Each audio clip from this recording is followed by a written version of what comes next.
She thought she could hide her lies behind candlelight and crimson silk. She thought no one was watching as she giggled with another man over dinner. But she forgot one thing. Some storms don't come with thunder. Some just arrive. And when they do, they ruin everything you built in secret. What she never expected. The real betrayal wasn't just hers. Before we dive in, drop a comment with where you're watching from, and don't forget to hit subscribe for more videos like this. Let's begin. The soft murmur of jazz and the glitter of wine glasses made Vella's Bistro the kind of place where secrets felt safe, where deception could hide behind designer heels and dim lighting. And that's exactly what Olivia chose for her private dinner with Jackson Hart. To the rest of the world, Olivia was a polished, elegant corporate communications director, a woman of poise, discipline, and grace. To me, she was my wife, or, more precisely, the woman I thought was still mine.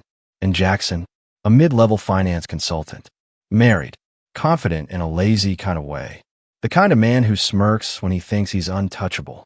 I'm Aaron Caldwell, 36, systems engineer, logical, private, not one for theatrics, but I understand their power. And after 6 months of suspicion, late-night texting, and shifts in energy I couldn't ignore, I knew I had to be smart, not loud. I needed to let the truth speak for itself. So I made a reservation, not just for Olivia and Jackson, for me too. Not at their table, at the one next to it. But I wouldn't be sitting there. Jackson's wife, Hannah, would. I found her on Instagram. Subtle, wholesome, mother of 2. A woman who probably thought she was in a stable, loving marriage. I reached out through an anonymous email, sent screenshots Olivia had left carelessly on her shared iPad, and asked only one thing. Do you want to see for yourself? She did. She walked into the restaurant like she was entering a courtroom. Tall, sharp-jawed, her coat cinched tight, her heels a ticking countdown. Olivia didn't even notice, too busy laughing, brushing hair over her shoulder, twirling a wine glass with the same fingers she used to touch me. Then, splash. A chilled glass of water erupted across Olivia's face. Conversation screeched to a halt. Silverware froze midair. Her crimson dress clung to her skin, eyes wide, lips parted in shock. Hannah reached in her coat and calmly slid a thick envelope across the table. These are for you, she said. Signed, dated, with everything I collected from your little love affair. Then, to Olivia, she added with acidic calm, and you might want to get tested. He wasn't just cheating with you. And just like that, she left. Jackson stuttered, tried to explain, fumbling with the envelope, pale as the tablecloth.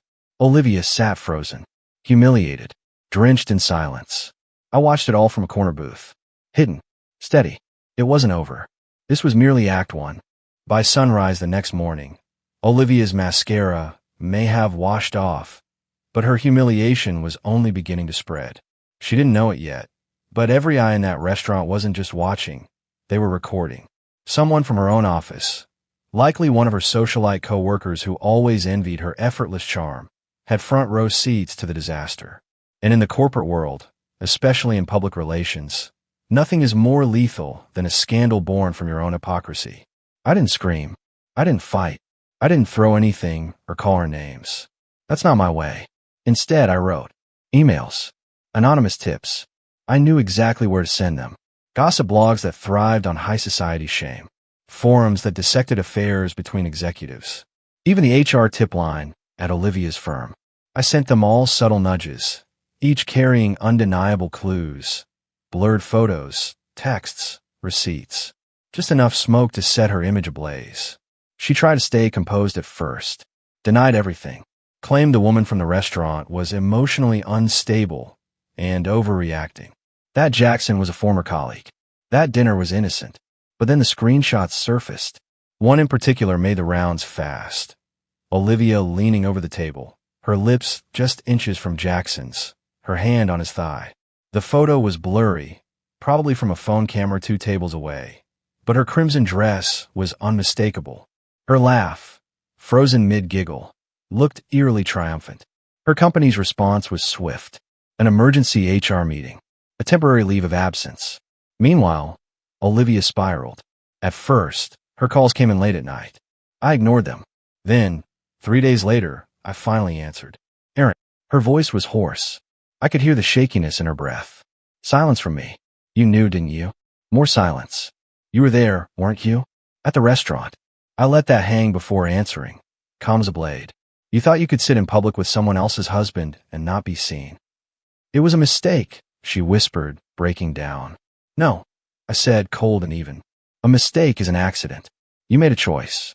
She sobbed softly, but I didn't soften. I wanted her to feel the weight, not of my anger, but of her own decisions. And the consequences? They were only just arriving. Her friends pulled back, especially Mel, her closest. I knew Mel had received the entire archive. Hotel receipts, flirty texts, audio recordings. Courtesy of Jackson's wife. Hannah was surgical with her retaliation. Mel had a husband and boundaries. She wasn't about to risk her own family for Olivia's self-centered recklessness. By the end of that week, Olivia was isolated. Her phone still buzzed, but it was reporters, not friends. Her group chats dried up. Even the yoga studio she frequented quietly ended their brand collaboration with her. The image she built, polished, inspirational, adored, was now a sinking ship, and the only lifeboat. Truth. But she'd spent too long denying it. I wasn't finished yet. I still had one card left to play, and I was saving it for our wedding anniversary. She wouldn't see it coming. The day should have marked 9 years since Olivia and I stood under the oaks at Ravenside Chapel, hands entwined, whispering vows about forever. Instead, it was a rainy Saturday morning, and Olivia sat alone in her apartment, the blinds drawn, her silence thick and suffocating. That morning, she received an envelope. No return address. Just her name in handwriting she knew better than her own. Inside, a photo. The same restaurant table from that unforgettable night. 2 wine glasses. 1 empty seat. Candlelight flickering. And a handwritten note. You were always brilliant at controlling appearances. But you never stopped to wonder, what happens when the public turns? That was it. No signature. No threat. No insult. Just truth. Meanwhile, her downfall wasn't just personal. It was going viral. The video footage from the restaurant had finally hit social media. A grainy clip, but sharp enough to catch the water splashing across her face. Olivia's shocked expression. The envelope sliding across the table. Jackson scrambling like a man, caught pants down in public. The caption? PR queen gets a taste of her own spin. Karma served cold. It racked up thousands of views within hours. Then came duets, memes, reaction videos. Olivia's name began trending. She attempted damage control. Issued a statement through a mutual friend. I've made mistakes and asked for privacy in this difficult time. But it backfired. Brutally. One of Hannah's friends reposted the video with a fiery caption. You weren't asking for privacy when you were playing house with another woman's husband. Don't beg for it now. Comments poured in. Homewrecker in heels. She ruined 2 families for a thrill. No remorse, just exposure. Every ounce of admiration Olivia once bathed and had curdled into disgust. She was no longer admired. She was a warning. And yet, the most powerful collapse wasn't online. It was within. 3 days later, she was seen pacing outside a downtown coffee shop, hoodie pulled low, sunglasses on, muttering into her phone. A former co-worker said she was crying between voice notes, frantic, broken. Then, right there on the sidewalk, she let out a scream so raw it made people flinch. She threw her phone, hard, shattering it against the pavement. Someone caught the scene on video, naturally. The caption? From PR princess to parking lot panic attack, chart creasing broken heart. I watched it quietly, sitting at home with a cup of coffee. Not smiling, not laughing. This wasn't about petty revenge. It was about balance. Letting the world see the truth. And still, I had one more step left.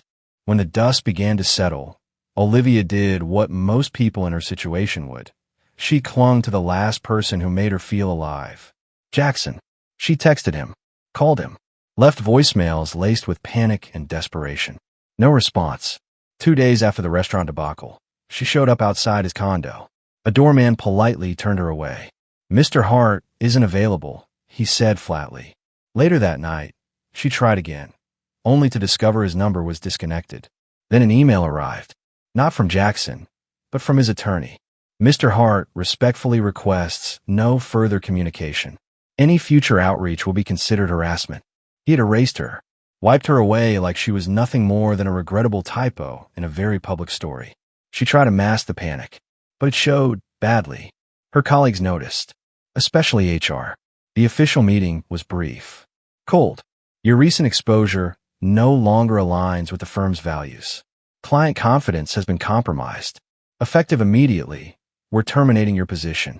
They let her gather her things in silence. No one said goodbye, not even the intern she used to mentor. She'd been the face of that company once. Now she was a lesson. When she got home, her mother called. But even that conversation was frayed with judgment. Why didn't you come to us before all this? Her mom snapped. I didn't think it would get so out of hand, Olivia whispered. You didn't think it would matter, her mother shot back. Your father won't even say your name. That night, Olivia sat in her apartment, surrounded by moving boxes she never got around to unpacking. Her phone barely lit up now. No texts, no notifications, no followers begging for skincare tips or motivational reels. Just silence, until she stumbled upon a podcast. It was me. I kept my name out of it. No direct confessions, just thoughts. Sometimes betrayal doesn't deserve rage, I said, calm and measured. Sometimes the greatest punishment is simply revealing the truth and watching them crumble beneath the weight of their own choices. She replayed it 3 times, her breath shallow, eyes fixed, because in that moment, she knew. It was all me. The confrontation, the leaks, the silence. Not coincidence. Justice. It had been 28 days since Olivia Monroe's name stopped trending. But trends fade. Scars don't. The world had moved on to new scandals, new faces, new fires to throw gasoline on. But Olivia hadn't moved an inch. Not emotionally. Not spiritually. She hadn't stepped outside her apartment in days. The sun filtered weakly through her blinds, casting long, slanted shadows across a room that still smelled faintly of old perfume and unopened takeout. She used to be the woman, the one everyone at work looked up to, the one who curated every detail of her life like an art gallery, intentional, elegant, admired. Now, she was a ghost living inside the ruins of her own reputation. Her inbox was empty. Her voicemail was filled with messages she couldn't bear to listen to. Her alumni association, once a fountain of career connections, had quietly removed her from their mentor list. Former colleagues blocked her. Clients ignored her. She even discovered she'd been photoshopped out of a corporate gala banner on the firm's website. Even AI was helping erase her. But the final blow didn't come from a world. It came from her mailbox. Late one Tuesday evening, Olivia padded barefoot to the mail slot. She wasn't expecting anything. No one sent her letters anymore. But nestled among the bills and junk mail was a plain white envelope. No return address. Her name handwritten on the front. Her breath caught in her throat. Inside, there were 2 items. A plain flash drive. A small ivory card with a single line, written in the handwriting she knew better than her own. You always cared about appearances. I thought you'd want to see this. Hands trembling, she stared at the flash drive. She knew she shouldn't open it. But shame has a strange gravitational pull. It drags you in slowly, quietly, irresistibly. She inserted the drive in her laptop and clicked the video file. It was titled simply, Who You Really Were. The screen faded in. First clip, Olivia laughing as she exited a hotel room, her arm looped through Jackson's. Her lips curled with a smile she hadn't shown me in months. Then, a shaky recording of her sitting by a window, sipping wine, giggling into her phone. He's clueless, she said to whoever was on the other line. I feel alive again. Then, a voicemail. Her voice. Her words. Aaron's a good man. But God, I just don't want safe anymore. I want to feel like I'm wanted. Next came the screenshots, text messages, carefully strung together. Not just flirty ones. The ugly ones. He's boring. I stayed for convenience. I don't even think he'd notice if I left. And then, the final scene. Me, sitting calmly in front of the camera, looking directly into the lens. No anger. No venom. Just the firm, cold voice of a man who had finally chosen clarity over chaos. You destroyed yourself. I just lifted the curtain. You wore perfection like a perfume. But underneath it, this is who you were when no one was watching. I won't post this. I don't need to. Because from now on, Every time you look in the mirror, you'll see it. And I hope it never stops echoing. Goodbye, Olivia. The screen went black. She sat there frozen, cheeks flushed, mouth dry, the silence in the room loud enough to make her ears ring. She didn't cry. She couldn't. There was no one left to perform for her. No audience. No applause. No one to spin her pain into sympathy. Just the truth. And that mirror. 3 months later, I passed by Vella's Bistro again. The same place it all began. Couples laughed behind the windows. Wine flowed. Waiters darted between tables. Life had gone on. I paused, not out of nostalgia, but because I understood something Olivia never did. Revenge doesn't always look like fire and fury. Sometimes it's silence. Sometimes it's knowing that you don't have to lift a single finger, because they'll destroy themselves when truth is finally allowed to breathe. I never yelled. I never raised a hand. I never even called her names. But I took everything from her by doing the one thing she never expected. I let her be seen. Truly, painfully, undeniably seen. And that was more than revenge. That was freedom.